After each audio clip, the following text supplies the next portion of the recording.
Wonderful. Well, good morning. Thank you for being with us today for our Pathdays featuring business, economics, and data analytics and our STEM path. This session is URI transfers for STEM students. And I'm going to turn it over right now to Victor Silva from URI, who's going to talk to us about the opportunities available for our business and STEM students at URI. Good morning, Victor. Good morning, Jess. Thank you so much. Cassandra, thank you so much for having me. I really appreciate it. I'm going to share my screen here, and then if either one of you just wouldn't mind giving me the thumbs up that you can see it. Great. Thank you so much. So, Fernando, thank you. It was one of the first times I actually got one of the emoticons. Thank you so much for joining. Part of my presentation today, is really to talk about the process and how to navigate it. And I think the best way to do it is kind of live through our website to understand what transfer looks like for students, the relationship that we have with the Community College of Rhode Island, and then what it takes for the potential programs that you're interested in and where they lie. So with that being said, I'm going to start here, and Cassandra was nice enough to copy the links into the chat. We'll make sure links are available for folks that aren't able to attend right now and are viewing this later.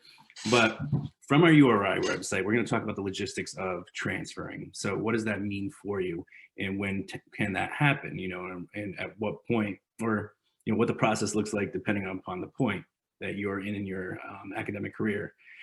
As you're graduating or getting ready to graduate, depending upon where you are in your process, these are important things to consider. And the biggest one in the questions I have from students is, do I have to already have graduated to actually apply and go through it? No, you can start the process much earlier.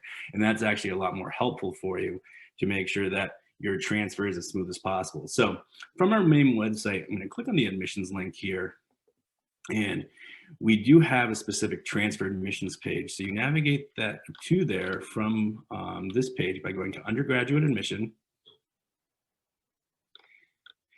And then scrolling down a little bit more to our transfer student link. So this is kind of the one-stop shopping for transfer students. And what I mean by that is that you can have access to all the information specific to you as a transfer student, and the information that you might, actually care about.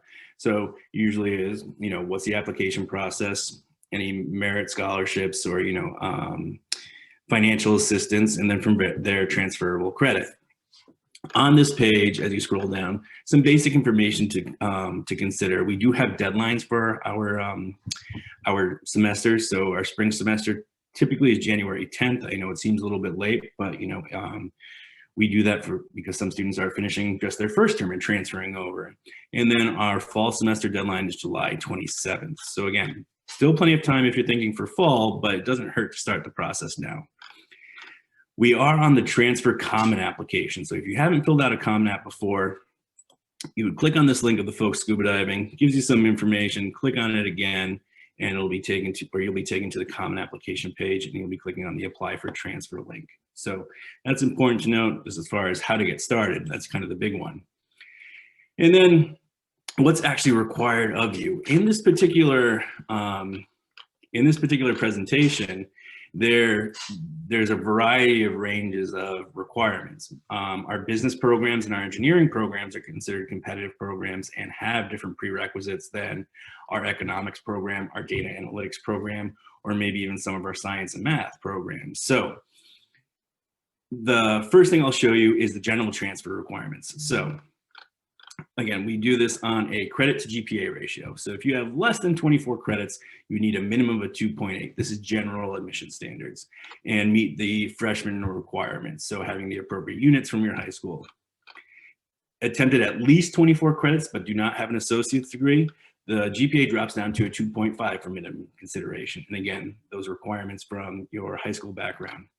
And then if you're going to have your associates, you're graduating, even though you don't have it in hand yet, this is how I can review.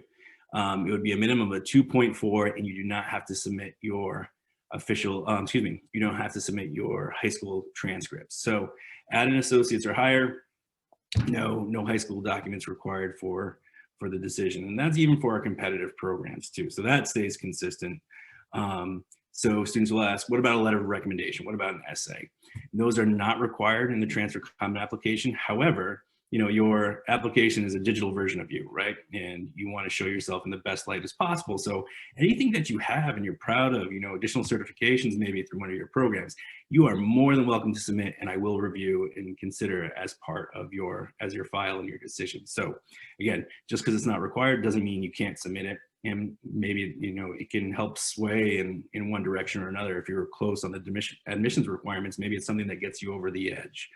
So the nice thing about transfer admissions is that it's pretty straightforward. It's cut and dry. It's not so much of a throw your application out there, cross your fingers, and see if you get a letter back. And in my role, I'm here to assist you through the process and to provide that transparency. So I am open to for individual appointments. So students consistently schedule appointments with me to discuss the process, because even though this seems pretty standard, like I said, pretty transparent, every student's transfer process is unique to them.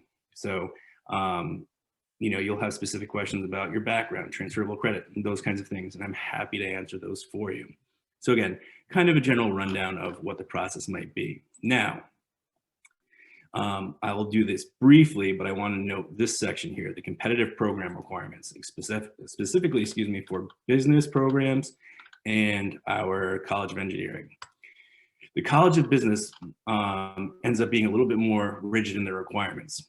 So they have three tiers for acceptance consideration. So with less than 30 credits, minimum GPA of a 3.0, and meeting the general admissions requirements and demonstrating quantitative and analytical skills. So, having a strong math background is certainly very helpful, as much as you can take within you, or if you fell within that range. The 30 to 60 credits now, without an associate's degree, would require you to have at least one of our required math courses completed and missing no more than one of these 4 classes. So you'd have to either have calculus / QB1 or QB2 or business statistics completed, and then 3 out of these 4, micro, macro, financial, and managerial accounting. And then if you do have your associate's degree, it goes to a minimum of a 2.7, and you have to have all of these classes completed to be accepted into the College of Business. The College of Business does not allow students to apply and enroll in a different major and then switch majors when they get here for transfer students. You have to be accepted directly into the program. So that's very important to know on the front end. And then we also have programs that are not available to transfer students. So these are the ones that are, but when you look down and scroll to the bottom, we do not, or the College of Business does not allow students to apply to finance, general business, and marketing. So again, things to consider. I have a significant amount of students that are interested in marketing.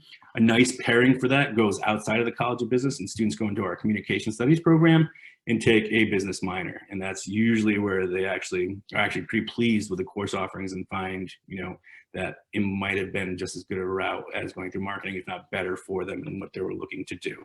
So I know that's a kind of a brief rundown of that, but again, I can explore it with specific questions for any other student that may have it. And then our College of Engineering. So it's not so much as heavy in the specific requirements. So they do have their GPA requirements. They follow the same as our general admissions requirements. The biggest thing to note here is that in your math ladder, you need to at least have pre-calculus with a B or better. So if you're going through a STEM pathway at CCRI and you're making your way through Calc 1, Calc 2, and Calc 3, great. We're not so concerned necessarily on just having the pre-calculus, but if you're starting in some programs before that or some classes before that, and you might have to work your way up to it, you need to make sure that you get to that, because that is the determinant to be accepted into the College of Engineering.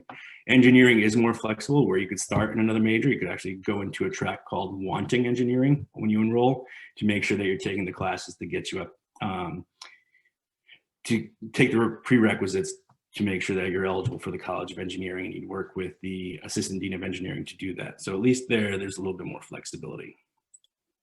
Now, in understanding, your pathway, and then also what's available here, I think the biggest thing is that a lot of times students are, or at least have the traditional naming functions in their mind. And what I mean by that is, it's strictly mechanical engineering, or it's computer science, or it's, business management.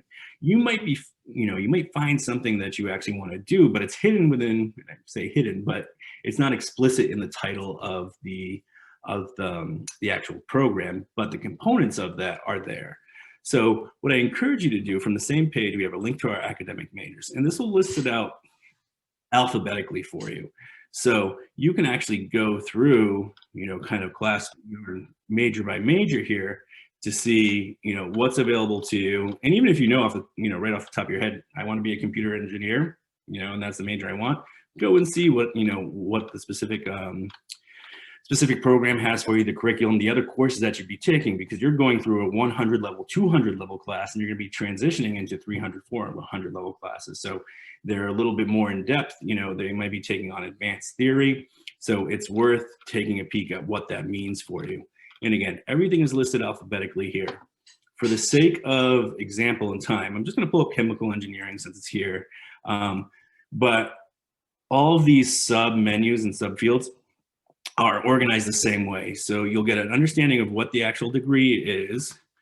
They'll provide any specialization, but then you can drill down into course descriptions and see all of the courses that are offered in that particular field. So in that particular discipline, and say, oh, wow, I didn't know that I could take this, or this would be a part of it, or I could use this as one of my electives, my engineering electives. So that's just kind of a helpful thing to see, and look at their course descriptions, see the topics that they're covering. And again, you can do that for any major on our website and any of the majors that we offer.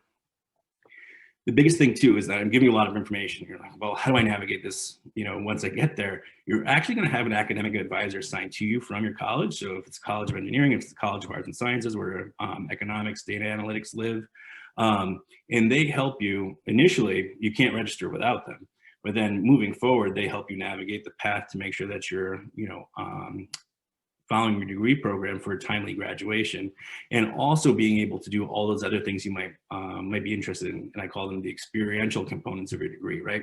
So if you wanted an internship at Electric Boat, or you wanted to study abroad in Germany through our international engineering program, there's plenty of other things to do besides go to class and go home and study, and that's a big part of making your resume as an undergraduate, because sometimes, going through the traditional route, it might be very hard, to get experience, but every profession, and everywhere that's hiring wants some experience. So how do you do that? So these extra things that you can do as part of your degree. And then also locally, and what I mean by that is on campus, you're going to have the opportunity to participate in research with your faculty, participate in projects that you might be working on, and have some real world experience, but, on campus at the university. When you go to a department's website down here, I think this is probably one of the most interesting things for me. You can find out about the people in the program, and every faculty member within the college, you can jump to a specialization, but when you click on them, you're going to see what they've done in their past. So, their employment history, their education history, things that they've participated in research, and you're going to look at this and be like, wow, this is exactly what I want to do. And this is a great way to make a connection with, a faculty member that might be able to assist you in the next step of your, your career, and whether that's further education and going on for graduate programs, or entering into the field that, you're studying in, if that degree is terminal for you. So, and again, a really cool resource in seeing what, what these folks are doing. And again, this is for every major. You can follow the same path to go to the department and see what your faculty are actually doing and their, contributions to the field. Another thing I wanted to show you is, kind of bouncing out of this, but I believe Cassandra was able to copy the link for me for this. And you have access to something similar on your Pathways website at CCRI, but this is ours here. So we do have one for, those programs in the arts and sciences where economics is built into in data analytics, but using STEM as an example here, you can find out a little bit more. You're kind of stuck, you want to be, a computer engineer or an electrical engineer, but what does that really mean? What are my other options, right? So they have some resources here, what I can do in my major, career projections. So how do you start and how do you kind of move through that particular career? And then diving into the specific discipline too, to see a little bit more about those majors. So this is from our career services website. So, definitely a great resource just to get some, some more information about the programs. But then I was talking about building your undergraduate resume, right? So participating in other things outside of the class.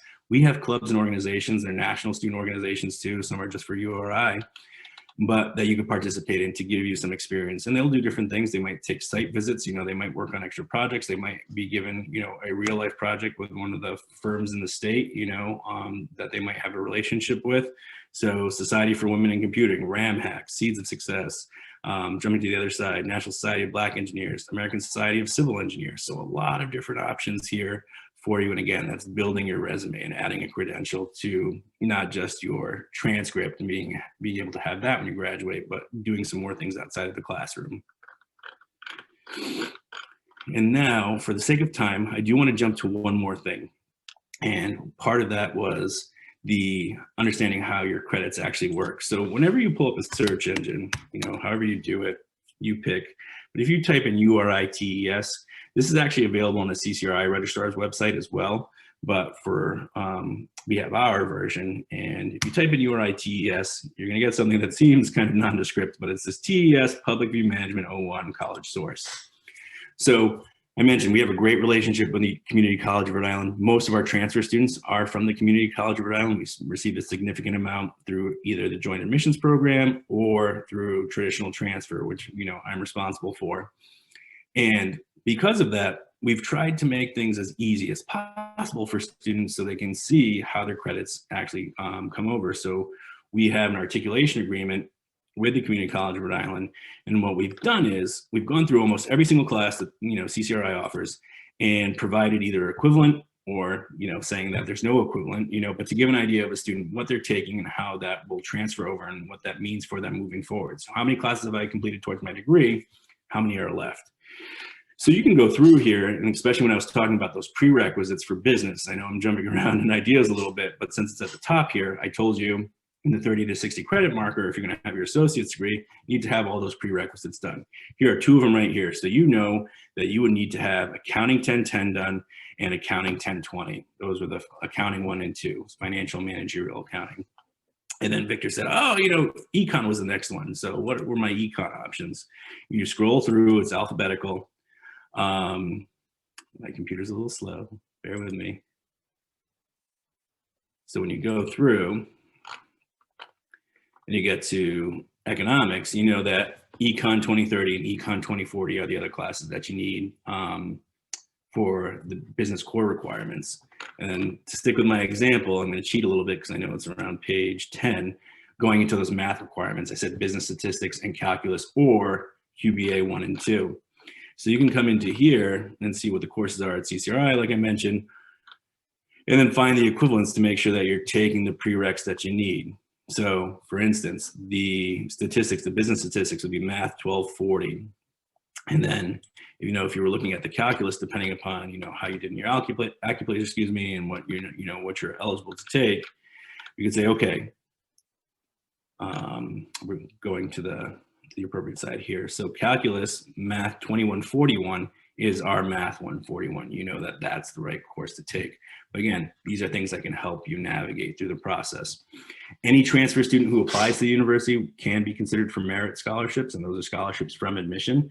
So you would need a minimum of a 3.3 GPA with at least 24 credits to be considered for a merit scholarship. We also offer Phi Theta Kappa scholarships. So if you're doing very well in your class and you're getting those emails say, you know, you're a potential candidate for Phi Theta Kappa, it's worth joining because that's actually our highest transfer scholarship that we give to students. So things to keep in mind, you know, we do offer need-based financial aid as well if you're filing the FAFSA, but it's not too early to start if you're graduating this May and plan on transferring for the fall. And I do have a link for individual appointments that I'll put into the chat here. But that's the information I wanted to share with you today. And like I said, if you want to schedule an appointment with me, I'm happy to discuss your specific transfer plan. So thank you very much.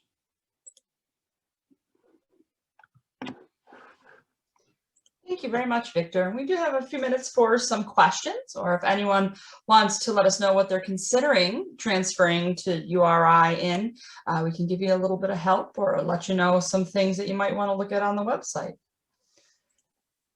And Professor Brewer put over in the chat there a link to URI's website in general, as Victor said, but then also the STEM specific page that will let you know about all the majors.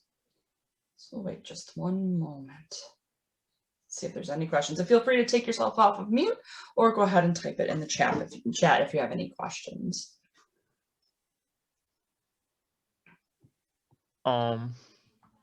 Hey. Hey, Fernando. Hey, how are you? Great, thanks. I only have one question actually. For URI, I think it's called talent development. I only can apply to that scholarship when I go through like high school to college, or can I apply to? So you can't apply as a transfer student. The stipulation for that is that you have to have less than 30 credits. Okay, so if I already graduate, like for the what is called I already graduated for the associates, so I can apply for that. Unfortunately, no, but that's okay because, you know, you could still be considered for merit aid, you know, and, you know, the talent development program, you know, for high school students or transfer students provides, you know, some additional support, you know, in scheduling, you know, that's kind of a monitored cohort, but it doesn't mean that you can't receive the same support and resources. It's just a different way of doing it. So for you, instead of, you know, folks knocking on your door, you might just have to know who you actually have to go and see. And there's plenty of people here. You can start with your academic advisor and say, you know, I want to go talk to someone at Student Accessibility Services, you know, or even just in registering. When I was a student way back when, you know, I would make sure I met with my academic advisor 2 weeks before registration. And then I could sit down with her and say, okay, what am I taking? Remind me again. You know, I want to make sure I'm taking the right things. I'm scheduled, you know, want to graduate on time. So, you know, there's people here to help you. Again, you might have to go and request an appointment with them, you know, if you haven't, you know, developed a relationship with them yet. But from there, then, you know, the communication's open, you know, you're going to have regular meetings with them. If you need something from Student Accessibility Services, tutoring, mentoring, it's all there. It's just not packaged into one program. Okay, thank you. My pleasure. Another question, I'm sorry. Sure. No, go ahead. It's a random question, but you know, like how much is the price for like to live in the campus? Yes. So I will show you, I'm going to give you the link too. So for in-state students, obviously there's a reduction in total cost of attendance. The tuition rate itself is reduced, but this shows you, when you get a chance, you can look at it, but I'll tell you what it is. I just want to make sure I don't forget to put the link in here. So when we talk about approximate cost, the full-time cost of attendance, so just tuition, is about just over $15,000. So it's $15,332. And then if you are living on campus, it's $13,268. So when you put it on an approximate and all-in cost for a year without any financial assistance, so this means no financial aid yet, no scholarships yet, is $28,600. Okay, thank you very much. No problem.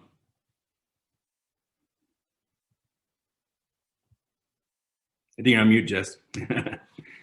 One last thing before you go, would you mind putting your email address in? Oh, yeah, absolutely. So other folks can email you later on if they have any questions. And it is vsilva@uri.edu. That's VSILVA@uri.edu for anyone listening and recording, because the chat won't be there.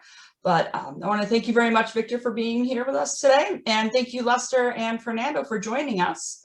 And I just want to share that, you know, I hope you're able to join us for more sessions today. Victor will be back a little later to talk about URI transfer for business, economics, and data analytics students. And we have many other sessions, both on transfer and programs going on during or at CCRI, and faculty to meet throughout today. And you can find out more about today's Path Day or future Path Days by visiting the webpage at ccri.edu/pathways/pathdays. Also like to put in a quick plug for our spring 2021 virtual job fair hosted on Handshake, which is April 14th, 2021 at from 1 p.m. to 4 p.m. And you can see on the screen there, you can go to the career services page within CCRI to find out more about the job fair and to register. Thank you very much, and we'll see you all a little later back here in Zoom. Thank you, everyone. Take care. Have a great day.